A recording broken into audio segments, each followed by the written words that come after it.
Hello students, मैं robin Gupta आप सभी का एक बार फिर स्वागत करता हूं।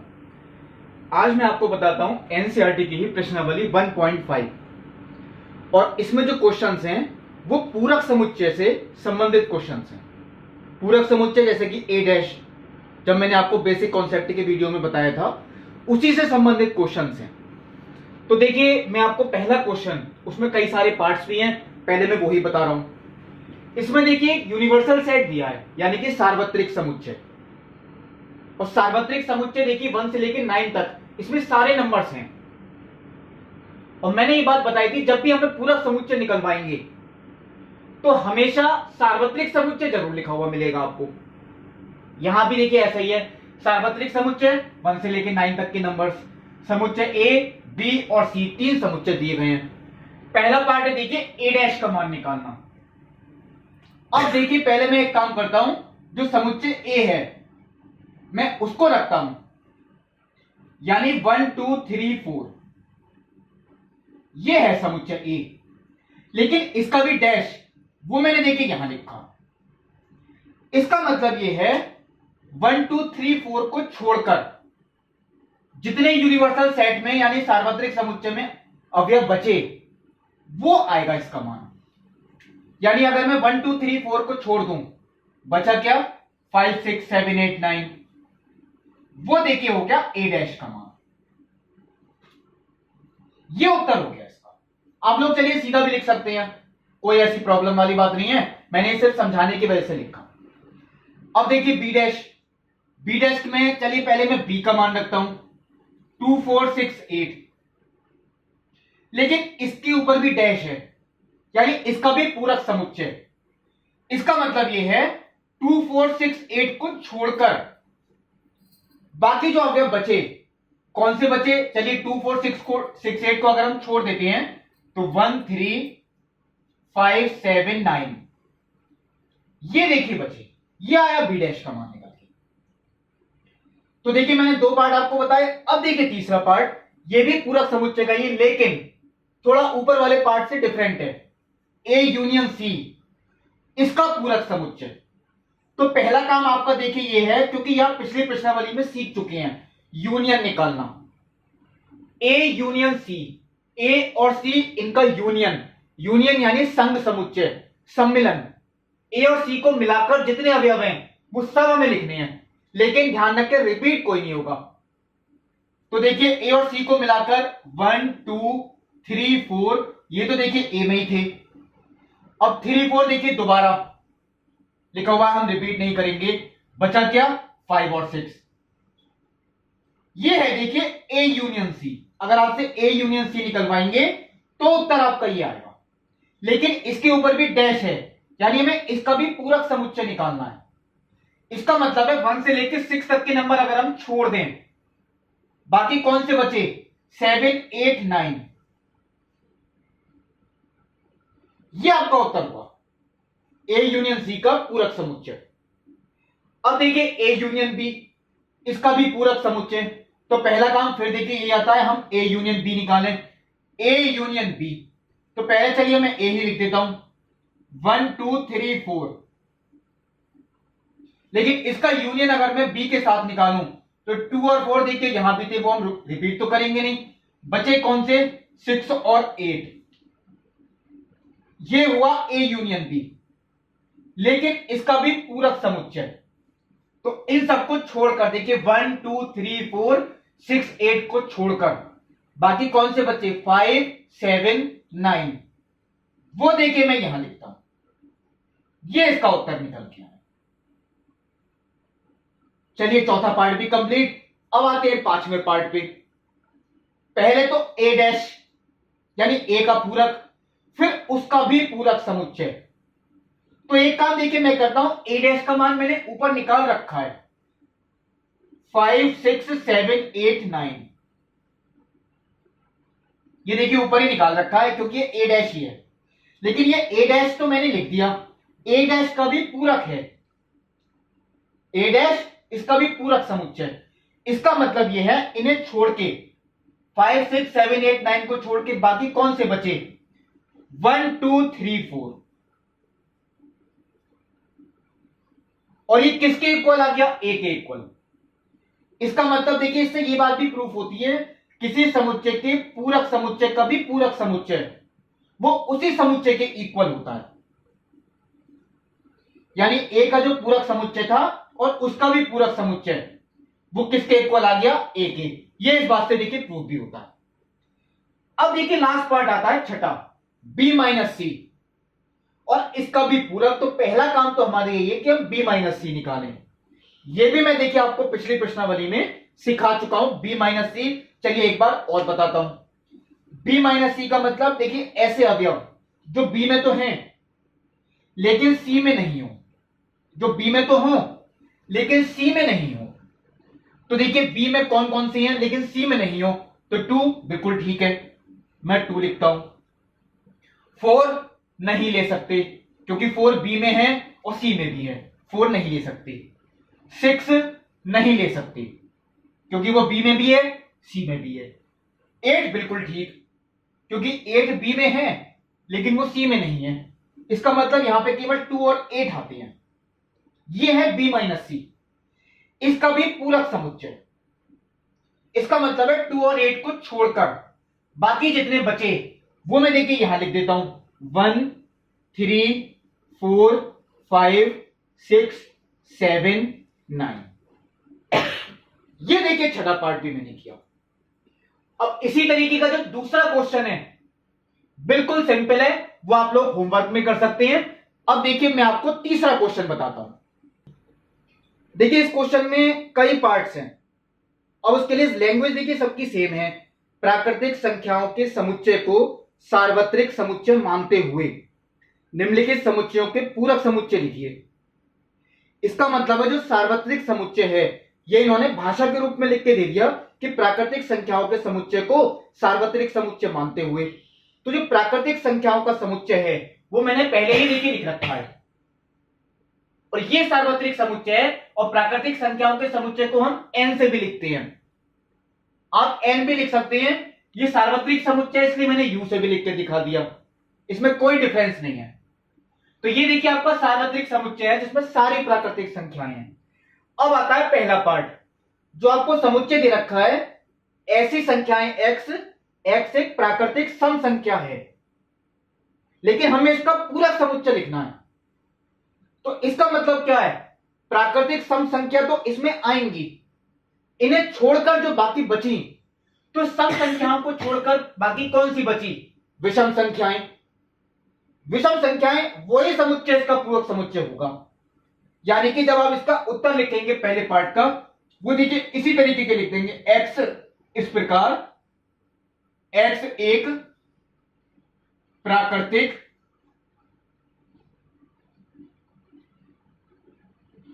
विषम संख्या है।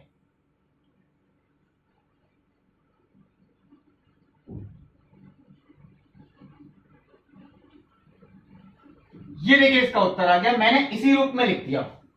या देखिए आप ऐसे भी लिख सकते हैं, मैं चलिए आगे लिख देता हूं, वो भी ठीक होगा। सम संख्याएं तो इसमें ही आएंगी, यानी कि 2 4 6 8। तो इन्हें छोड़ के बाकी कौन सी बची वो आप रोस्टर रूप में लिख के दिखा दें, यानी 1 3 5 7 इस तरीके से अनंत तक। ये भी आपका बिल्कुल ठीक है, दोनों का मान सेम ही है। अब देखिए दूसरा पार्ट, या आप होमवर्क में कर सकते हैं, बिल्कुल ऐसा ही है। तीसरा पार्ट, ऐसी संख्याएं x की संख्या x जो है 3 का एक धन गुणज है, यानी ऐसी संख्याएं जो 3 से विभाजित होती हैं वो तो इसमें आएंगी, लेकिन फिर इसका पूरक समुच्चय कौन सा बचेगा, जो 3 से विभाजित है उन्हें अगर हम छोड़ दें वो इसमें आएंगी तीसरे पार्ट में। और वो कौन कौन सी बची, 1 2 3 नहीं ले सकते, 4 5 फिर 6 नहीं ले सकते, 7 8 इस तरीके से आप अनंत तक छोड़ दें। या ऐसे ही भाषा लिख देना, x इस प्रकार की x संख्या 3 का एक धन गुणज नहीं है, आप ऐसे ही लिख के छोड़ दें। मैंने आपको ओरली बता दिया ये पार्ट। अब देखिए चौथा पार्ट, x यानी ऐसी संख्याएं x कि x एक अभाज्य संख्या है। ऐसी संख्याएं x कि x एक अभाज्य संख्या है, तो इसका उत्तर आप क्या लिखेंगे, ऐसी जब इसका पूरक समुच्चय लिखेंगे या तो ऐसे लिखे आए, x इस प्रकार की x एक अभाज्य संख्या नहीं है। देखिए मैं चलिए लिख देता हूं एक बार, जब इसका पूरक समुच्चय लिखेंगे तो आप यही लिखेंगे x इस प्रकार x एक अभाज्य संख्या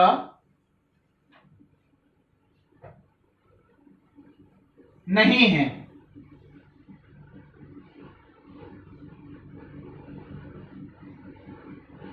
या अब देखिए, अगर आप रोज के रूप में लिखना चाहते हैं वो भी चलिए आगे लिख देता हूं मैं।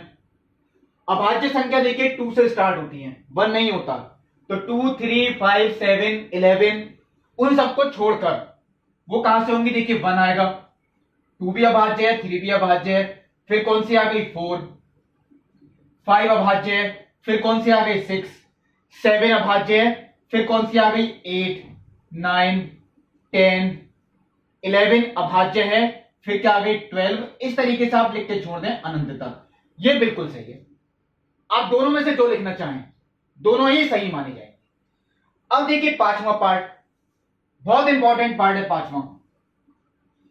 ऐसी संख्याएं x कि x 3 और 5 से विभाजित होने वाली एक संख्या है, यानी x एक ऐसी संख्या है जो 3 और 5 दोनों से विभाजित हो।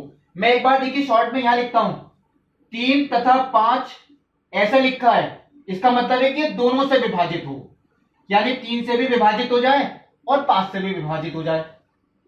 आप लोग यही कहेंगे कि ऐसे कौन सी हो सकती है। इसका मतलब यह है, मैं आपको एक शॉर्ट मेथड बताता हूं।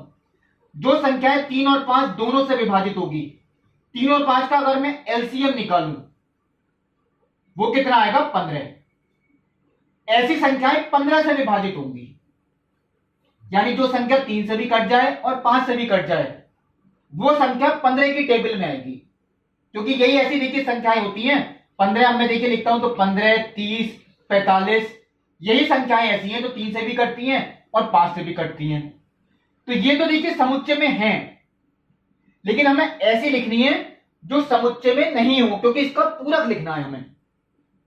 तो जब इसका पूरक लिखेंगे वो हम इसी तरीके से लिख सकते हैं, x इस प्रकार x संख्या 15 का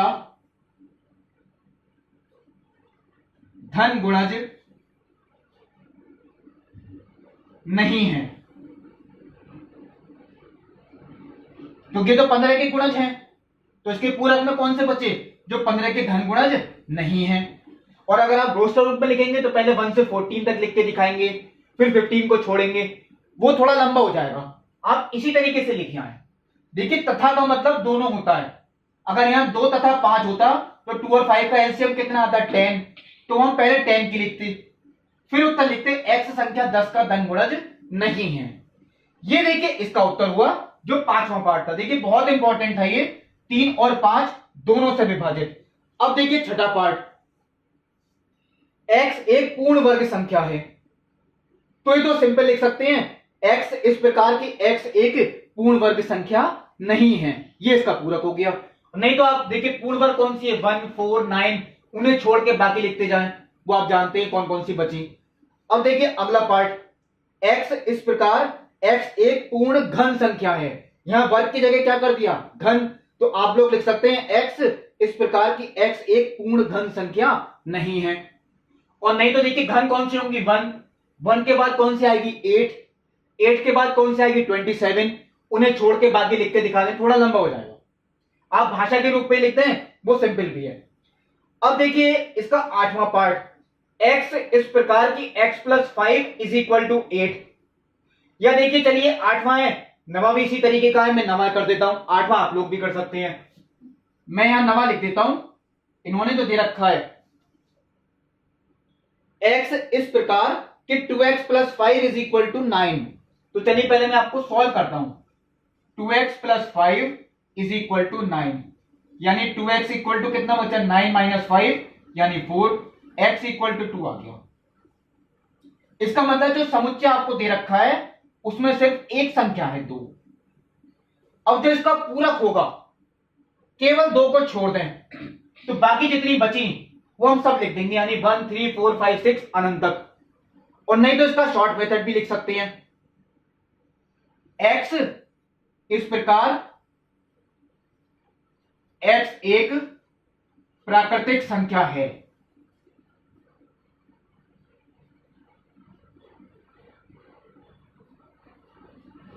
तथा 2 को छोड़कर, इसका मतलब है x is not equal to 2।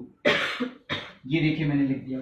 या एक दिन देखिए मैंने आपको एक वीडियो में और बताया था, अगर 2 को हम छोड़ दें तो हम इसे कैसे लिखेंगे, सारी प्राकृतिक संख्याएं आ गई, लेकिन 2 को छोड़कर तो हमने 2 माइनस कर दिया।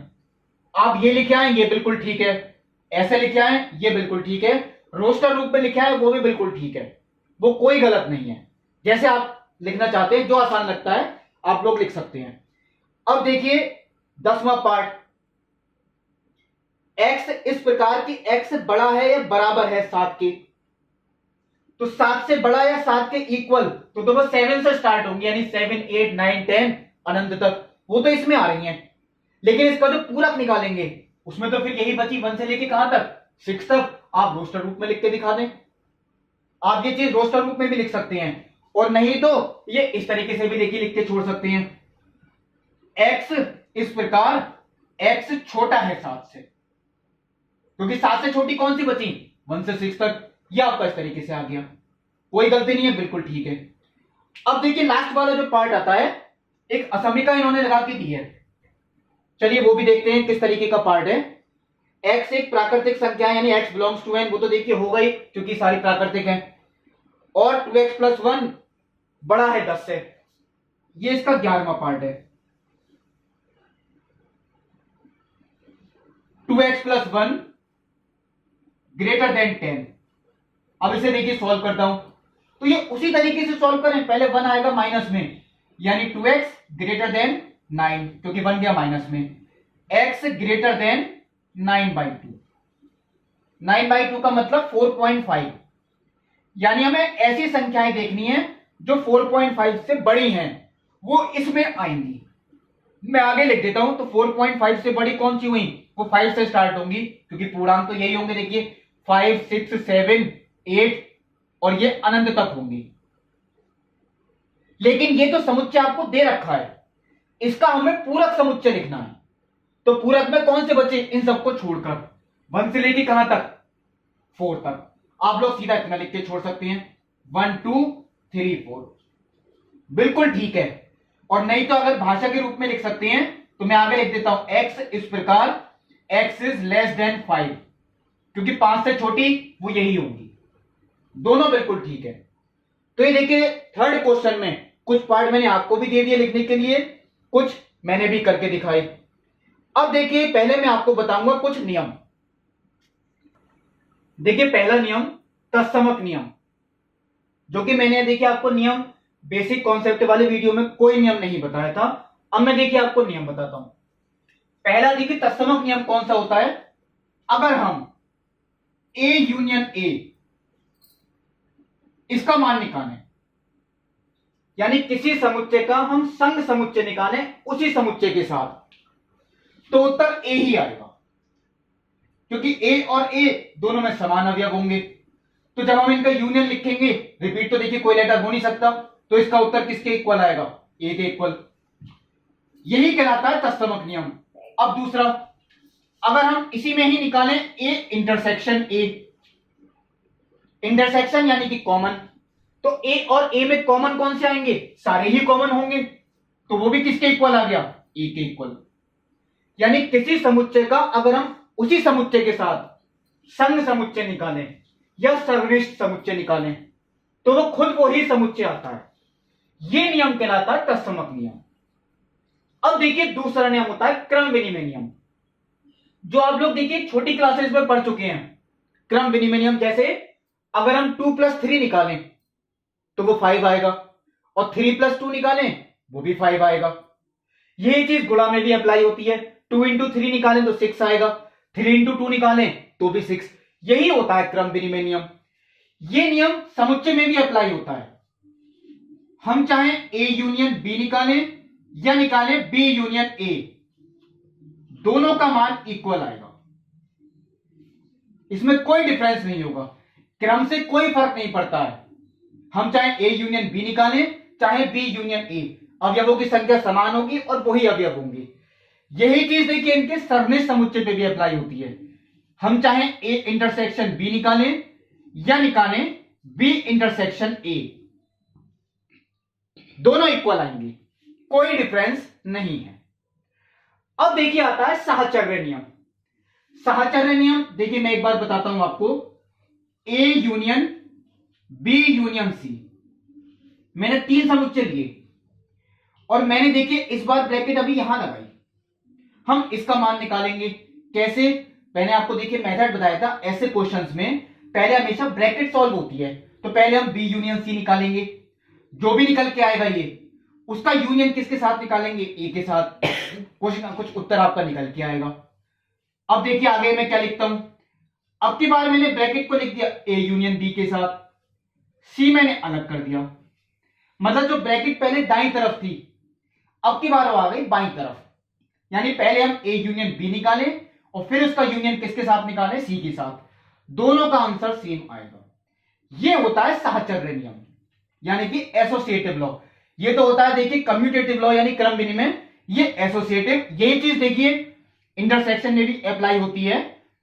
पहले मैंने देखिए लिखा A intersection B intersection C, यानी ये ब्रैकेट मैंने दाईं तरफ लिखी है, और इसी को अगर हम ट्रांसफर कर दें बाईं तरफ, यानी A intersection B intersection C, दोनों का मान सेम आएगा। साहचर्य नियम भी देखिए दोनों के लिए अप्लाई होता है, संघ समुच्चय के लिए भी और सर्वनिष्ठ समुच्चय के लिए भी। अब आता है देखिए वितरण नियम। वितरण नियम देखिए क्या होता है, मैं आपको बताता हूं, ये संख्याओं की हेल्प से ही मुझे बताना पड़ेगा। A union B intersection C, देखिए चिन्ह अलग अलग हैं, कुछ लोग इन दोनों में कंफ्यूज होते हैं। यहां चिन्ह सेम है, ऊपर भी यूनियन है अंदर भी यूनियन है, बाहर भी यूनियन यानी अंदर भी। यहां भी देखिए बाहर इंटरसेक्शन है अंदर भी इंटरसेक्शन। यहां देखिए ऐसा नहीं होगा, जो चिन्ह बाहर होगा उसका अपोजिट अंदर होगा। मैं देखिए इधर भी लिखता हूं, अब की बार मैंने इंटरसेक्शन बाहर किया, यूनियन लिखा अंदर। अब इसे सॉल्व करके कैसे लिखना है, तो देखिए मैं एक चीज कहता हूं आपसे जो आपने छोटी क्लासेस में पढ़ी भी है, जब आप इस तरीके की ब्रैकेट को सॉल्व करते हैं, देखिए 2 इंटू एक्स प्लस वाई, मान लीजिए ये लिखा है, तो आप कैसे लिखते थे, पहले 2 की गुणा x से की तो आ गया 2x, प्लस ये चिन्ह देखिए यहां लिख दिया, 2 की गुणा y से की कितना आ गया 2y, अंदर माइनस होगा तो माइनस आ जाएगा। यही होता है वितरण नियम, और यही वितरण नियम देखिए इसी की हेल्प से मैं बता रहा हूं आपको। अगर हम इसे गुणा माने और इसे माने प्लस, देखिए समझाने के लिए कह रहा हूं, इसे हम गुणा मान रहे हैं और इसे मान रहे हैं प्लस, तो पहले क्या आएगा a गुणा बी, देखिए जैसे आपने 2 गुणा x, a गुणा बी, पहले a की गुणा किससे होगी b से, a गुणा बी यानी कि a यूनियन b, ये देखिए लिखा, प्लस देखिए प्लस का चिन्ह बीच में है तो प्लस यानी कि इंटरसेक्शन। अब क्या आएगा, a की गुणा किससे होगी c से, यानी a गुणा c तो a यूनियन c, यानी जो बाहर वाला चिन्ह है उसे आपको गुणा मानते हुए चलना है और जो अंदर वाला चिन्ह है उसे आपको प्लस मानते हुए चलना है। तो देखिए a गुणा बी ये लिख दिया, a गुणा सी ये लिख दिया, बीच में जो चिन्ह था इनके वो यहां आ गया, क्योंकि प्लस का चिन्ह था वो सीधे यहां आ गया। इसी तरीके से देखिए मैं ये भी लिखता हूं, अगर मैं देखिए ये लिखता हूं आगे, तो a गुणा बी यानी कि ये हो गया a इंटरसेक्शन b, और फिर देखिए पहले मैं चलिए गुणा ही कर देता हूं, पहले मैंने a की गुणा b से की वो देखिए लिख दिया, अब a की गुणा किससे करें c से, वो देखिए ये आ गया, बीच में चिन्ह किसका है प्लस का यानी यूनियन, वो देखिए ये आ गया। ये कहलाता है वितरण नियम, ये बहुत इंपॉर्टेंट है, शायद जब मैं विविध प्रश्नावली कराऊंगा तब इसकी जरूरत पड़ेगी। अब देखिए एक नियम आता है डी मॉर्गन नियम, जो इस प्रश्नावली में भी दे रखा है, ये भी बहुत इंपॉर्टेंट है, इसका तो क्वेश्चन भी देखिए अभी मैं थोड़ी देर में बताऊंगा प्रूव करने के लिए।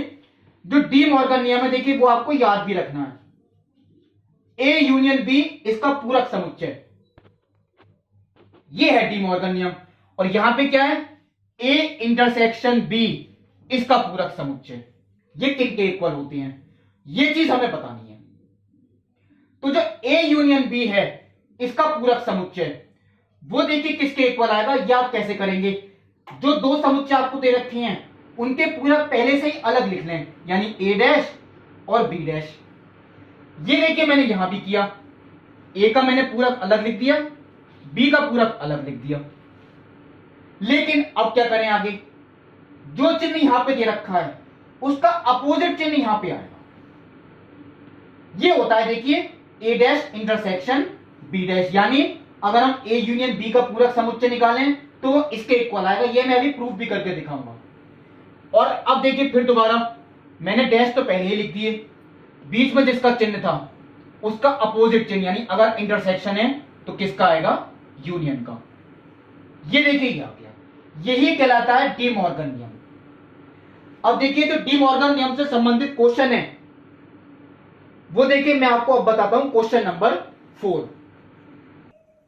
देखिए क्वेश्चन नंबर 4, और वो यही चीज प्रूव करने के लिए दिया गया है जो मैंने अभी आपको समझाया, डी मॉर्गन नियम, यानी ए यूनियन बी का पूरक समुच्चय देखिए इसके इक्वल होता है। मैं यही चीज आपको देखिए लिख के भी दिखा रहा था, अब प्रूफ भी करके दिखानी है। और ए इंटरसेक्शन बी का पूरक समुच्चय इसके इक्वल होता है। अब देखिए ये कैसे प्रूव करें, तो ये क्वेश्चन भी देखिए आपको दिया गया था। एक तो यूनिवर्सल सेट जिसमें 1 से लेके कहां तक नंबर्स हैं, 9 तक। समुच्चय ए में 2 4 6 8 और बी में कितने हैं, 2 3 5 7। तो देखिए मैंने एक काम पहले ही किया है, यहां ए का पूरक समुच्चय पहले ही नोट कर लिया है। आप लोग क्योंकि इतना सीख भी चुके हैं, ए का पूरक यानी इन सबको छोड़ के क्या बचे, 1 3 5 7 9, वो ए डैश हो गया। और बी डैश इन चारों को छोड़कर यानी 1 4 6 8 9। अब देखिए मुझे प्रूव करना है, ये मैं मानता हूं एलएचएस और ये हो गई आरएचएस। इसका मतलब है देखिए, चलिए पहले मैं इसके ठीक नीचे स्टेप लिख रहा हूं, ए यूनियन बी। ए और बी का जो यूनियन आएगा, यानी ए और बी को मिलाकर कितने अवयव हैं, तो पहले देखिए 2 क्योंकि दोनों में है, एक ही बार लिखना है। फिर आएगा 3, फिर आएगा 4 5 6 7 8। ये देखिए आपका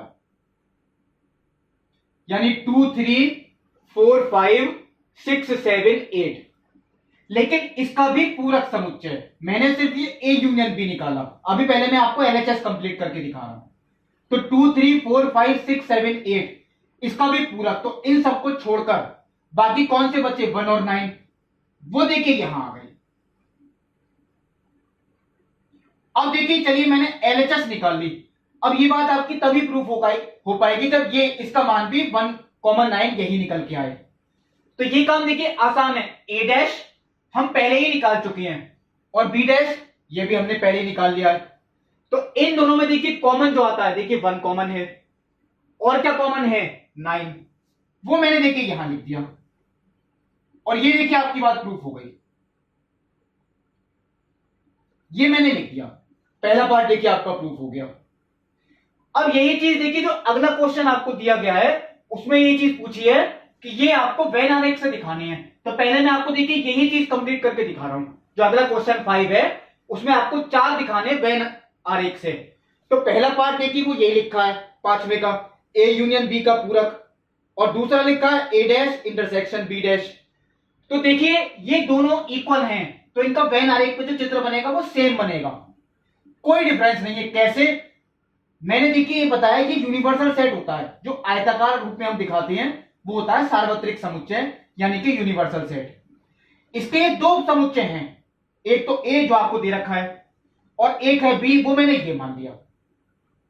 आपको क्या निकालना है, पहले ए यूनियन बी। चलिए आप सोचेंगे कौन सा होगा, ए यूनियन बी का मतलब ए और बी को मिलाकर सारे अवयव। तो देखिए वो ये पार्ट की बात कर रहे हैं, ए और बी को मिलाकर देखिए सारे जो अवयव होंगे, यानी वो इस पूरे पार्ट की बात कर रहे हैं, यानी सारे अवयव देखिए इसमें आएंगे। ये कराएगा आपका ए यूनियन बी। लेकिन ए यूनियन बी को छोड़कर बाकी पार्ट जो बचा, तो ये देखिए ए यूनियन बी तो ये पार्ट है, इसको छोड़कर जो बाकी पार्ट बचा वो देखिए बाहर वाला पार्ट बचा, वो देखिए ये है। ये आप शेड करके दिखा दें,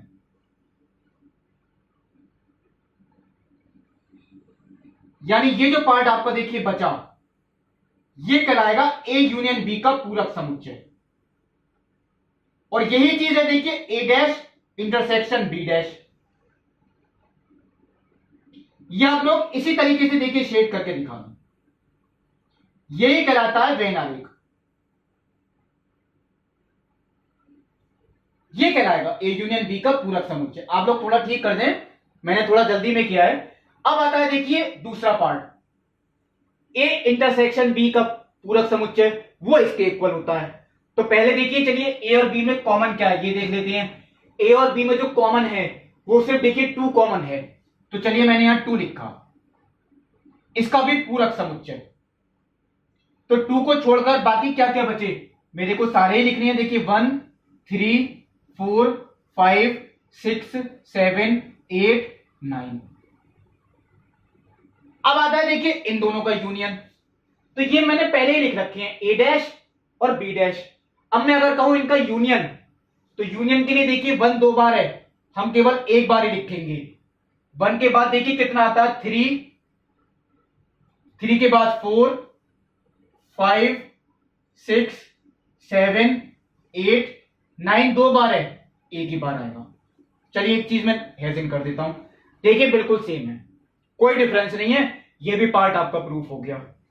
अब ये चीज कैसे शो करें वेन आरेख पे, क्योंकि अगला क्वेश्चन दे रखा है।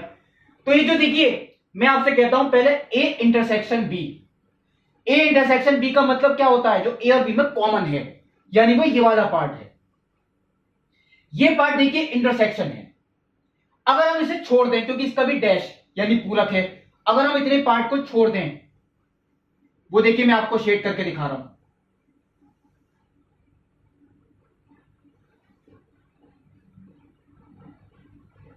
देखिए मैं ए इंटरसेक्शन बी वाला जो पार्ट है उसे मैंने छोड़ दिया।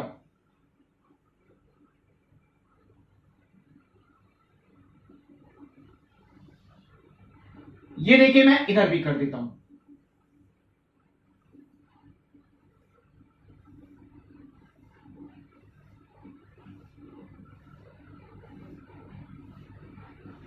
आप लोग देखिए फेयर वर्क करें तो बिल्कुल ठीक बनाएं। आपको इतना पार्ट छोड़ना है और बाकी जो पार्ट बचा वो यही बचा, और वो किसके इक्वल आएगा, ए डैश यूनियन बी डैश। वो भी देखिए यही चीज है, ए डैश बाहर का जो पार्ट था और बी डैश उनका यूनियन निकालें तो वो यही आएगा, यानी ए इंटरसेक्शन बी को छोड़कर। यही चीज देखिए हमने वेन आरेख से भी दिखाई। तो ये जो क्वेश्चन था देखिए 4 क्वेश्चन बहुत इंपॉर्टेंट था, यानी डे मॉर्गन नियम सिद्ध करना। अब देखिए मैं आपको बताता हूं क्वेश्चन नंबर 6। देखिए जो सार्वत्रिक समुच्चय है छठे क्वेश्चन में, वो सभी त्रिभुजों का समुच्चय है, और ए एक ऐसा समुच्चय दे रखा है, उन त्रिभुजों का समुच्चय जिसमें कम से कम एक कोण 60 अंश से भिन्न है, यानी अलग है। भिन्न का मतलब अलग, कम से कम एक कोण 60 अंश से भिन्न है। तो हमें ए का पूरक समुच्चय निकालना है। अब देखिए थोड़ा मैं समझाऊंगा, एक मेथड है, मैं आपको चलिए बताता हूं। ये त्रिभुज कितने प्रकार के हो सकते हैं। देखिए एक उस प्रकार के त्रिभुज हो सकते हैं जिनमें एक भी कोण 60 अंश से भिन्न ना हो, एक भी कोण 60 अंश से भिन्न नहीं हो। उसे चलिए मैं 0 से लिख के दिखा रहा हूं। ये मैं ऐसे कर रहा हूं क्योंकि एक भी कोण 60 अंश से भिन्न नहीं है। एक भी नहीं का मतलब उसे मैंने 0 से लिख के दिखाया, क्योंकि एक भी नहीं को क्या हम नन लिखते हैं, यानी कि 0। अब देखिए ऐसे त्रिभुज भी हो सकते हैं जिनमें एक कोण 60 अंश से भिन्न है। तो अगर एक कोण 60 अंश से भिन्न है, उसे मैंने चलिए 1 लिख के दिखा दिया, यानी ये ऐसे त्रिभुज हैं जिनमें एक कोण 60 अंश से अलग है। अब देखिए ये ऐसे त्रिभुज होंगे जिनमें दो कोण 60 अंश से भिन्न हैं, और ये ऐसे त्रिभुज होंगे जिसमें तीनों कोण 60 अंश से भिन्न हैं। इनके अलावा हो ही नहीं सकते। जितने भी त्रिभुज होंगे इन्हीं में से ही कोई ना कोई होंगे, वही होगा सार्वत्रिक समुच्चय। यानी इन सबको मिलाकर जो त्रिभुजों का समुच्चय बनेगा वो हो गया सार्वत्रिक समुच्चय। यानी ऐसे त्रिभुज जिनमें तीनों कोण 60 अंश से अलग हों। जैसे कि चलिए मैं एक एग्जांपल देता हूं, मान लो तीनों कोण 60 अंश से भिन्न हैं। एक कोण मैंने 80 ले लिया, एक ले लिया 70 और एक ले लिया 30। ये मैंने एक एग्जांपल लिया, ऐसे अनंत हो सकते हैं। तो ये जो त्रिभुज हैं जिनमें तीनों कोण 60 अंश से भिन्न हैं, वो इस तरीके वाले त्रिभुज की बात कर रहे हैं। ऐसे भी बहुत होंगे। तो ये देखिए, ये तो मैंने पहला एग्जांपल दिया। अब देखिए मुझे एक ऐसा एग्जांपल भी लेना है जिसमें दो कोण 60 अंश से भिन्न हो, यानी 60 से अलग। इसमें दो कोण 60 से अलग होंगे, एक कोण हो सकता है 60, बाकी के जो दो होंगे वो 60 से अलग होंगे। वो कौन से हो सकते हैं? चलिए मैं लिखता हूं। मान लीजिए एक मैंने 20 लिख दिया, एक मैंने 100 लिख दिया। इनमें ये वाली आ गई त्रिभुज, क्योंकि यहां पे देखिए दो कोण 60 अंश से अलग हैं, एक 60 ही है। यानी ये ऐसे त्रिभुज है जिनमें एक कोण 60 अंश है, बाकी के जो दो हैं वो 60 नहीं हो सकते। और ये ऐसे थे जिनमें तीनों के तीनों ही 60 नहीं हो सकते, वो तीनों ही अलग हैं। अब देखिए ये क्या है, इसका मतलब है ये ऐसे त्रिभुज होंगे जिनमें एक कोण 60 अंश से अलग है। यानी इनमें केवल एक कोण ऐसा है जो 60 अंश से अलग है, यानी बाकी के जो दो हैं वो 60 अंश ही होंगे। देखिए मैंने यहां लिखा, देखिए यहां एक भी नहीं था 60, यहां एक आ गया 60, यहां दो हो गए 60। अब मैं तीसरा क्या लिखूं, पहले ये भी कंप्लीट करूंगा। अब देखिए इसमें दो कोण 60 अंश के हैं, इसका मतलब तीसरा तो फिर 60 का ही बचेगा। क्यों? क्योंकि त्रिभुज के तीनों कोणों का योगफल क्या होता है? 180। यानी ऐसे तो कोई त्रिभुज हो ही नहीं सकते जिनमें एक कोण 60 अंश से भिन्न हो, यानी बाकी के दोनों 60 हो जाएं। ऐसा तो कोई त्रिभुज हो ही नहीं सकता, क्योंकि यहां तो फिर तीनों ही 60 के हो जाएंगे। क्यों कह रहा हूं ऐसी बात? देखिए इधर समझिए, ये ऐसे त्रिभुज है जिनमें एक भी कोण 60 अंश से अलग नहीं है, यानी यहां पे तीनों ही 60 के हैं। यानी ये और ये तो सेम हो गए, ये कोई अलग बात थी ही नहीं, ये मैं हटा देता हूं। ऐसे कोई त्रिभुज अगर होंगे तो वो इसी कैटेगरी में हो गए। अब देखिए आप देख सकते हैं इस तरीके के सारे त्रिभुजों को अगर हम समुच्चय बना दें तो वो सार्वत्रिक हो गया। ये ऐसे हैं जिनमें तीनों 60 अंश से भिन्न है, यहां पे दो कोण 60 अंश से भिन्न है, और यहां पे एक भी 60 अंश से भिन्न नहीं है, यानी तीनों 60 हैं। अब देखिए आप लोग ये सोचेंगे कि जो समुच्चय ए दे रखा है इनमें कौन कौन से त्रिभुज आएंगे। ये क्या दे रखा है? जिनमें कम से कम एक कोण 60 अंश से अलग हो। कम से कम एक का मतलब एक भी हो सकते हैं और एक से ज्यादा भी हो सकते हैं। कम से कम एक कोण 60 अंश से अलग है, इसका मतलब क्या है? एक भी हो सकते हैं, एक से ज्यादा भी हो सकते हैं। तो एक वाली तो कंडीशन ही खत्म हो गई, तो एक से ज्यादा कौन सी? दो वाली बची, और कौन सी बची? तीन वाली। यानी दो कोण 60 अंश से भिन्न है और तीन कोण 60 अंश से भिन्न। कम से कम एक का मतलब एक या एक से ज्यादा, तो एक तो है ही नहीं, ये दोनों इसमें आ गई। अब ये दोनों अगर इसमें आ गई तो इसका जो पूरा समुच्चय बचा वो तो फिर यही बचा। यानी जो ए डैश हम लिखेंगे वो लिखेंगे उन त्रिभुजों का समुच्चय जिसमें समबाहु त्रिभुज है, यानी कि हम सिर्फ ये भी लिख सकते हैं समबाहु त्रिभुजों का समुच्चय, क्योंकि ये त्रिभुज कौन से कहलाएंगे? समबाहु त्रिभुज।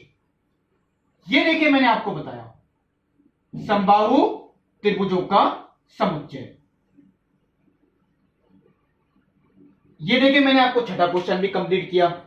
अब देखिए जो इसका सातवां क्वेश्चन दे रखा है, ये हो सकता है कुछ लोग खुद भी कोशिश करें करने की, लेकिन चलिए मैं भी लिख देता हूं। बहुत छोटे छोटे पार्ट्स हैं इसके, जैसे सातवें का पहला part A union A dash, दूसरा part A intersection A dash. चलिए पहले आपको बोर्ड पे लिखा है उसी की हेल्प से पता लग जाएगा। मान लीजिए ये उन त्रिभुजों का समुच्चय, यानी कि इन वाले त्रिभुजों का समुच्चय, ये तो ए है और ये है ए डैश। आप देखें अगर ए और ए डैश का मैं यूनियन करूं तो इन सबको मिला के क्या बन गया? सार्वत्रिक समुच्चय। यानी कि कभी भी आपसे अगर पूछें ए और ए डैश यानी कि किसी समुच्चय और उसके पूरक समुच्चय का यूनियन निकालें तो वो हमेशा यूनिवर्सल सेट होता है, यानी कि सार्वत्रिक समुच्चय। अब इंटरसेक्शन की इनमें कॉमन क्या है? तो इनमें और इनमें कुछ भी कॉमन नहीं है, ए और ए डैश में कुछ कॉमन हो ही नहीं सकता, यानी ये उत्तर क्या आएगा? 5, यानी ये रुक्ति समुच्चय। अब आता है देखिए, ये तो था इसका तीसरा पार्ट, इसका देखिए दूसरा पार्ट क्या है? फाई डैश इंटरसेक्शन ए, और चौथा पार्ट लिखा है यू डैश इंटरसेक्शन ए। आप लोग यही सोचेंगे फाई डैश लिखा है, देखिए यहां पे कि फाई डैश क्यों हुआ? ये आप पे देखिए पहली बार शायद देखा होगा, और एक यू डैश। तो फाई डैश का मतलब देखिए फाई को छोड़कर वो ही कहलाएगा। फाई का पूरक क्या है? फाई को छोड़कर। फाई क्या होता है? रिक्त समुच्चय जिसमें कुछ होता ही नहीं। तो रिक्त समुच्चय का पूरा कौन सा बनेगा? यानी रिक्त समुच्चय को छोड़कर, वो तो सारे ही हो गए फिर यू। यानी फाई डैश का जो मतलब होता है वो देखिए यू ही होता है, क्योंकि फाई को छोड़कर क्या बचा? वो सारे देखिए आ गए, वो किस में होते हैं? यू में। यानी फाई डैश का मान किसके इक्वल होता है? यू। तो यू इंटरसेक्शन ए। चलिए मैंने अभी छोड़ दिया है। अब आता है देखिए यू डैश की बात। यू डैश या यू तो होता है देखिए सार्वत्रिक। अगर हम सार्वत्रिक को ही छोड़ दें, यू डैश का मतलब सार्वत्रिक को छोड़ दें, वो तो फिर फाई रह गया, क्योंकि फिर तो कुछ बचा ही नहीं, और उसका मतलब क्या हो गया? फाई। यानी फाई डैश तो होता है यू, और यू डैश क्या होता है? फाई। अब देखिए इनके उत्तर क्या आएंगे। फाई इंटरसेक्शन ए, यानी फाई और ए में कॉमन क्या है? तो फाई में तो कुछ होता ही नहीं, तो इनका कॉमन कुछ आ ही नहीं सकता, वो तो फाई ही आएगा। और यू इंटरसेक्शन ए, देखिए इंटरसेक्शन मैंने आपको बताया था, देखिए यहां भी लिखा है यू इंटरसेक्शन ए।